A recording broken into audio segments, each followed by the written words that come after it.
I don't have much time for introductions, not that there was much to introduce, anyway. Since this is still ongoing, I hope to get your advice fast. I know it may sound silly, but I fear what might occur soon. I should start from the beginning. On every weekend of every summer, me, my parents and my sister stay at the beach almost the entire day. Due to tradition, we have always stuck to one particular destination. However, things didn't go too well this time. Recently, some unsupervised, poorly managed construction site fell apart. While there were no casualties, it scattered a lot of waste, building material and even glass shards all over the surrounding area. As a result, it was determined unsafe and shut down for an undetermined amount of time. This happened right in the middle of the summer, so our parents had to scramble to find some new place. Before you ask, they haven't told us how they found out about this place yet. After what's been happening, I really want to know, too. Hours ago, we arrived at the beach.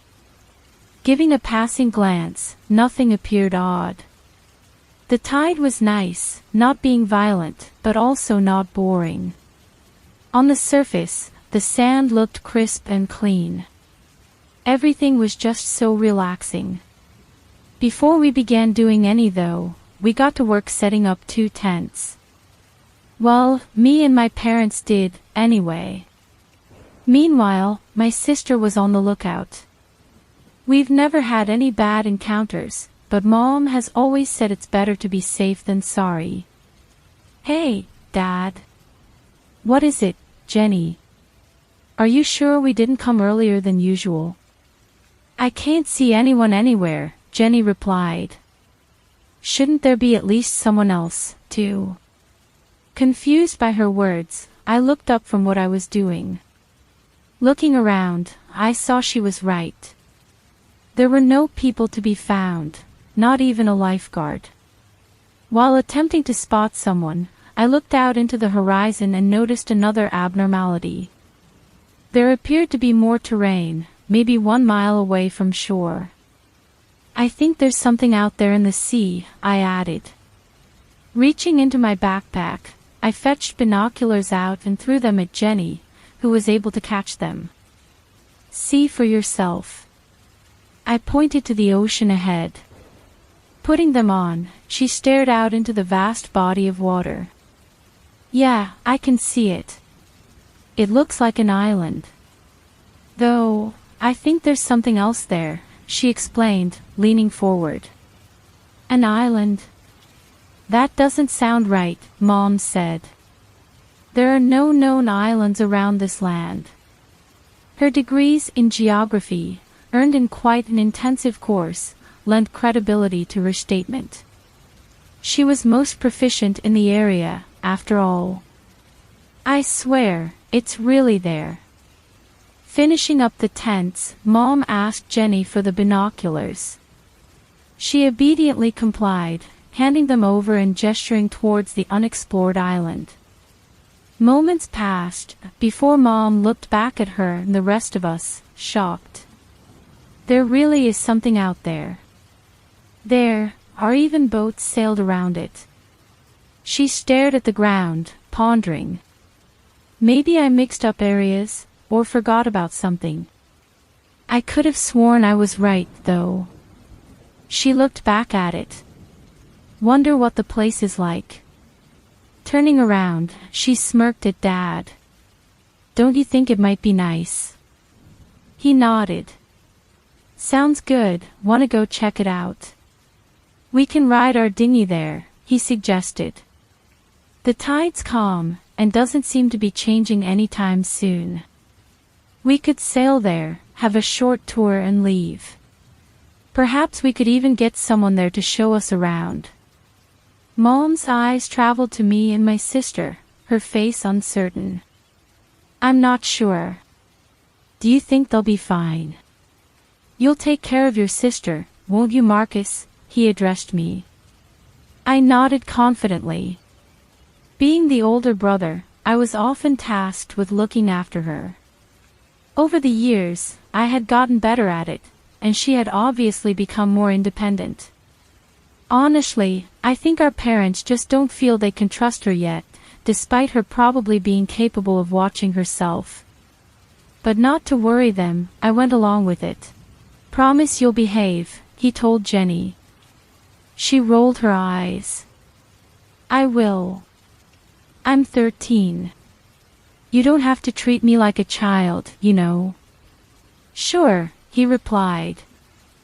Then it settled. "We'll be back in an hour or two, probably less." With that, he retired back to the car to get the boat.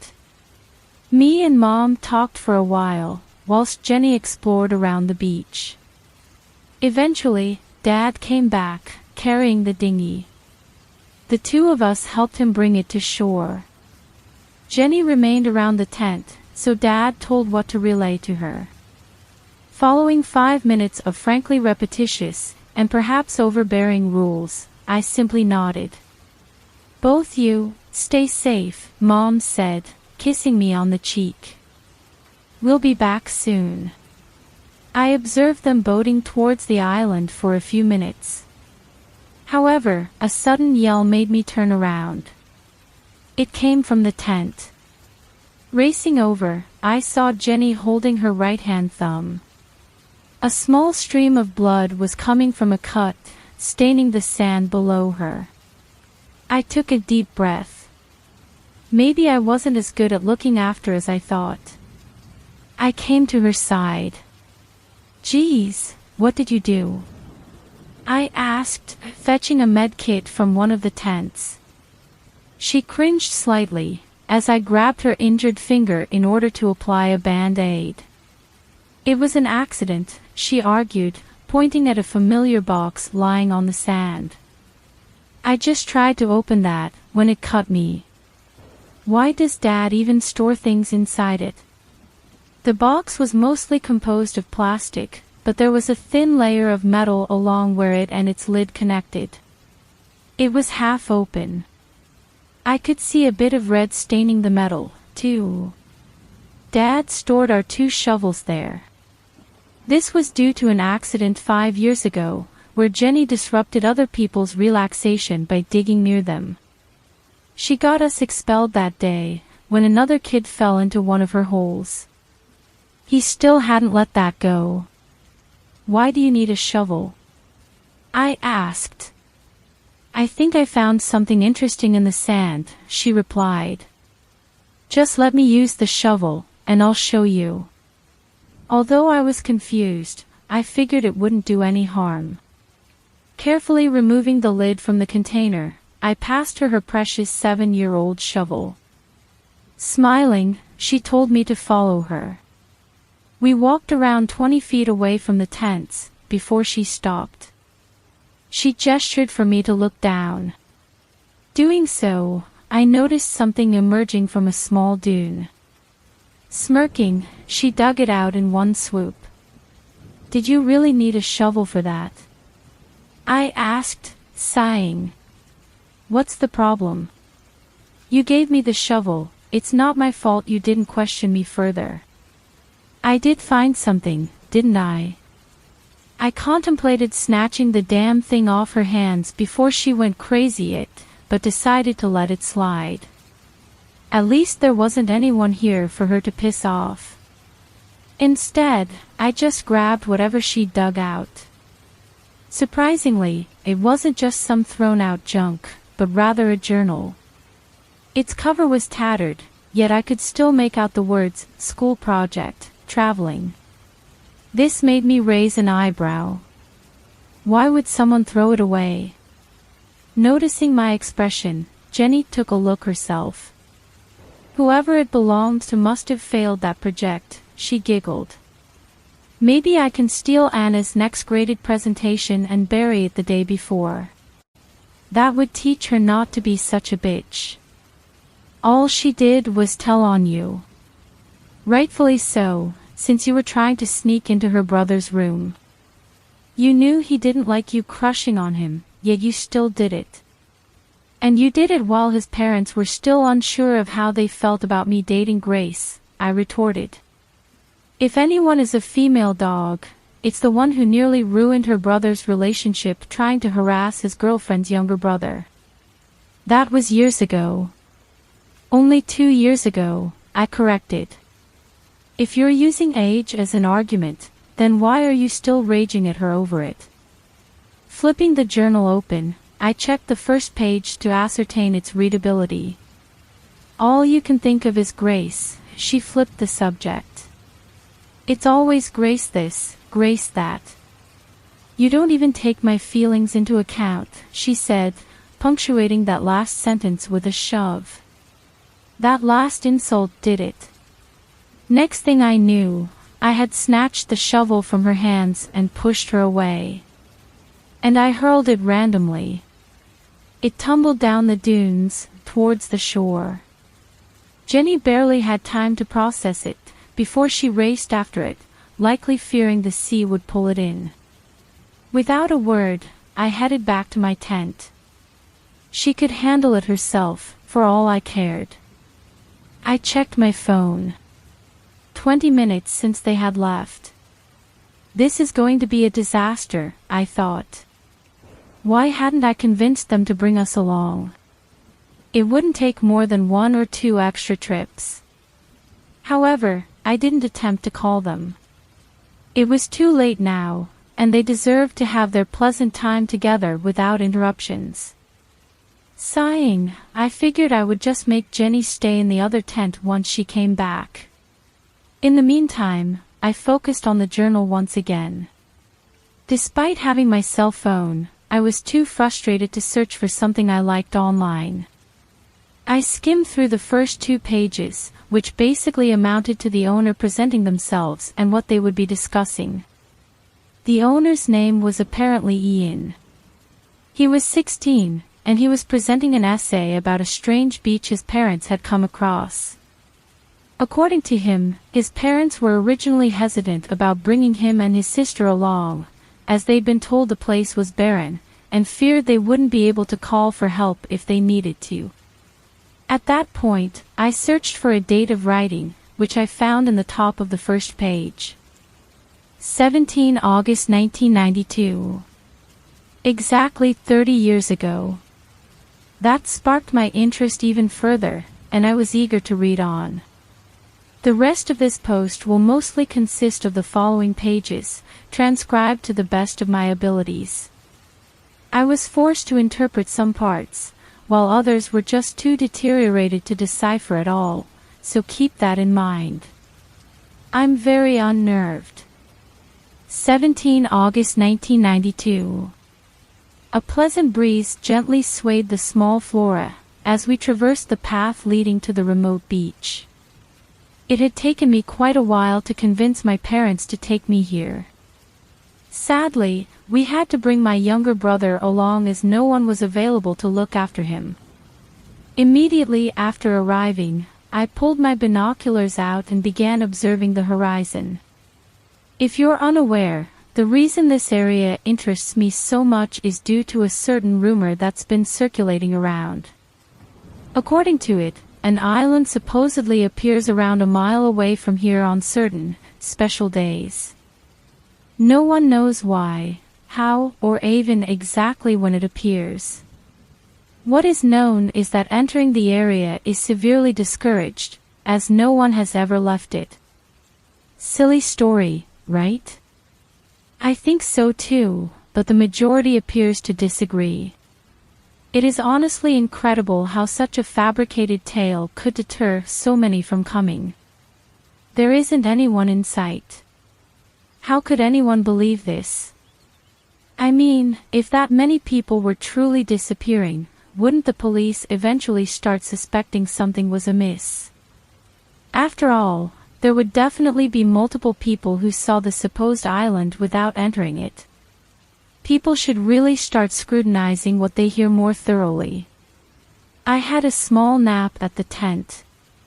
We are staying sunset, so there is plenty of time. My brother informed me our parents had gone fishing, as I expected they would. They allegedly left me with the responsibility of looking after him, seemingly forgetting this assignment. Despite my current frustration, I feel I'm not losing much. That island clearly doesn't exist. According to my research, this date of the year has more incidents than any other by a long shot. I think it's safe to say there's nothing out there. My brother's shouting for me to come out and see something. I will be back later. Okay, stuff is getting somewhat weird now.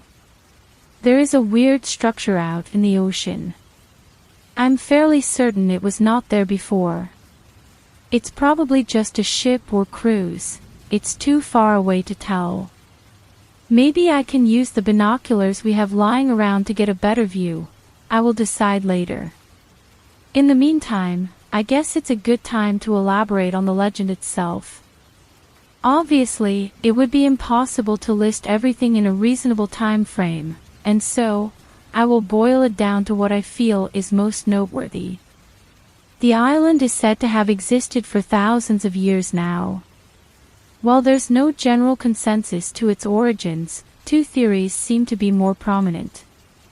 The first one states that the area was the home of a powerful tribe, known for their strength.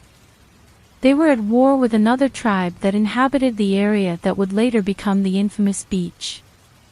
One night, a young member of the island tribe managed to ambush and murder the leader of the coast. Due to their beliefs, the island tribe thought they now possessed control over their enemy. To celebrate, the adults sailed to the coast, intent on flaunting their victory.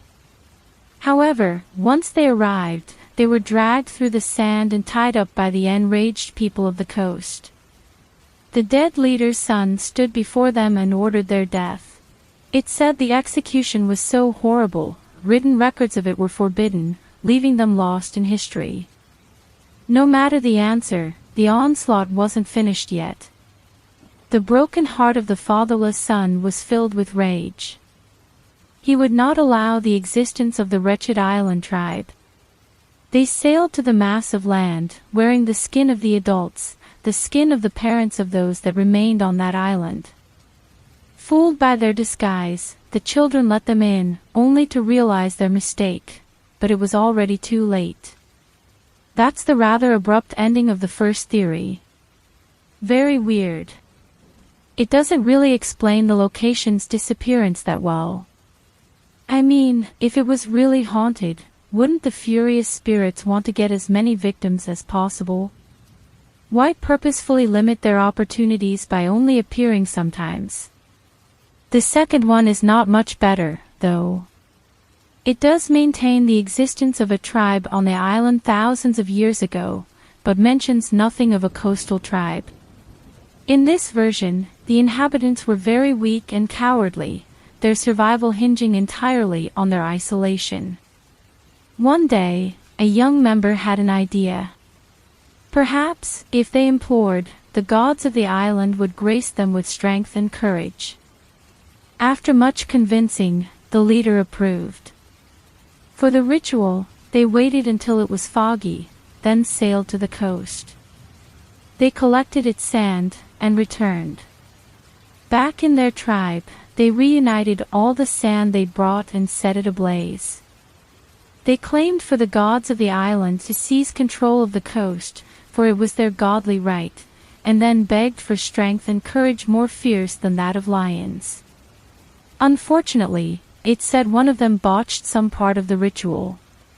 Everything appeared wonderful at first. The men, women, and children felt their fears dissipate and their bodies blossom to perfection. However, over time, they began growing paranoid. Without fear, however, their paranoia manifested into delirious episodes of rage. It's unknown how long this lasted. However, it all ended one day, when the island disappeared, along with everyone on it.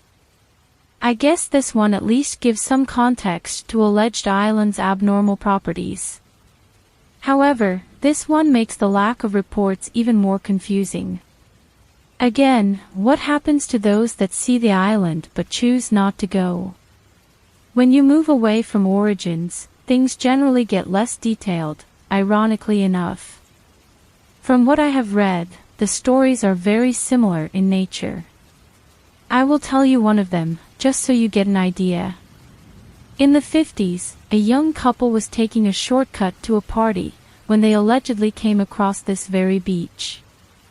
They stopped there, as the man had to release his excremental liquid, leaving the woman staring out into the ocean. Desiring to remain unseen, the man headed into the forested area nearby. Once he was finished, he emerged from the trees, only to find the entire beach and ocean shrouded by fog. Confused, he began making his way back to the car. However, as he did, he was hit by an intense wave of nausea, combined with an ever-growing dizziness. Persistently, he managed to get to the door of his vehicle, but fainted before he could enter. The last thing he saw before his consciousness fully faded was the unconscious body of his girlfriend. Thankfully, both were unharmed, being found shortly afterwards and brought to this hospital. The man awoke the next day. As for the woman, it took a while longer, a week, to be exact. The man ended up relaying most of the information. However, the woman had an intriguing piece of information to add herself. A few minutes after her partner had left, she swore she saw something begin to emerge in the ocean, around a mile ahead. She claimed that was the last thing she remembered before waking up in the white bed, with a nurse standing over her. The story ends with an alleged statement from the guy who found them. He claimed not to have seen anything amiss, aside from the two unconscious individuals. When inquired about why he was there, he claimed he had come to check on some of his extended family, as they were supposed to visit him after spending some time on the beach. His family was never found. Yeah, I know. Pretty usual, urban legend fare. Personally, I wouldn't mind too much, were it not making people needlessly avoid a perfectly fine beach. Makes you wonder how bored one has to be to think creating such tales is a good use of time. I don't think there is much else to explore, really. This is probably enough, too. I will use those binoculars, figure out what kind of ship that figure is, and that will be all. I'm hoping to edit this entire text into something more concise, accurate and better flowing. The professor is putting a ton of value into this project. If I fail it, I doubt my other grades will be worth anything. Following this entry, clarity began declining rapidly.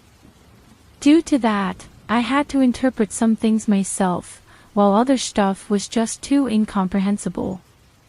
I'm pretty sure this is just a dream. Probably taking another nap or something.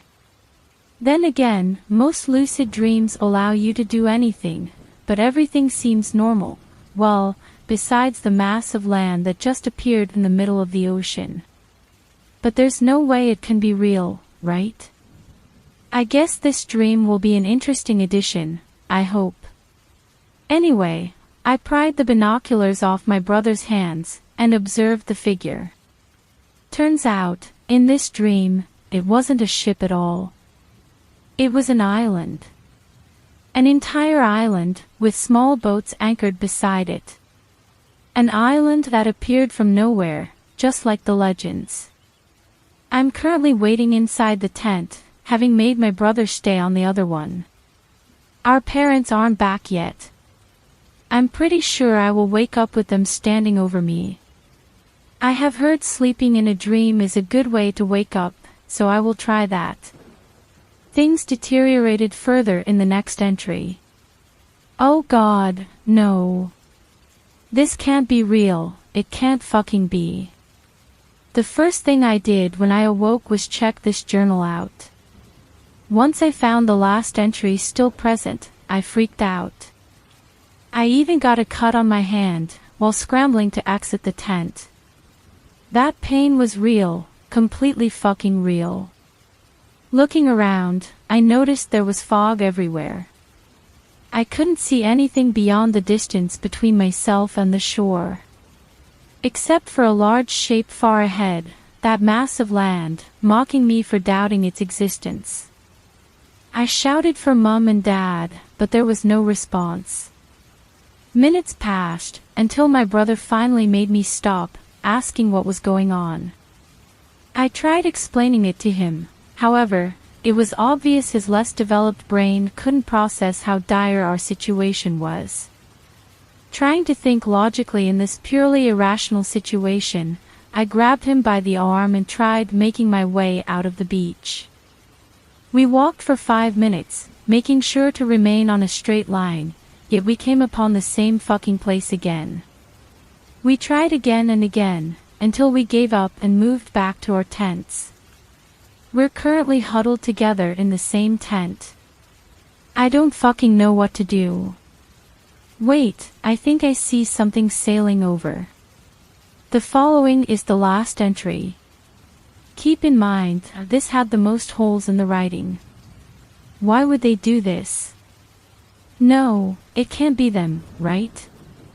Who the hell would do something like this? Came back. My brother was relieved, but I knew something was amiss. Was tight on them, and their bodies were too big. Despite my warnings, my brother ran over to them. This excerpt was splashed with something, presumably tears, him slowly. He screamed so hard, as crimson stained his clothes and the sand beneath him. Those bastards laughed, they enjoyed it. And held it for me to see. I sprinted back inside the tent. I can hear them and tearing it. They're ripping off his. I know I can't run or fight them. I fucking can't. I'm sorry, Tim, I'm such a coward. All I wanted was to pass a project. Why did this happen? Why did he have to die? Why did he get his future mercilessly torn away? Why will my future be mercilessly torn away too? This was followed by a bunch of scribbles, which I can only assume formed either an angry or fearful rant.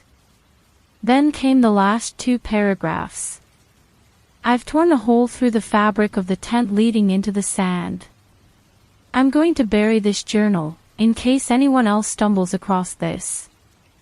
If you're reading this, get out now. Please, do it before it comes. Once the fog comes, it's too late. They are near you. And that's how it ended. I tried telling myself this was just a joke, but I'm not so sure anymore.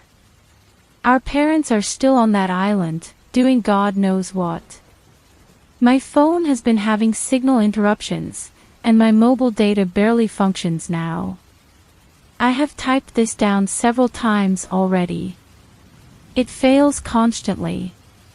And when I exited the tent, I saw the weather had suddenly grown foggy. It's covering everything beyond the distance between me and the shore. All, except for a huge shape farther away in the ocean.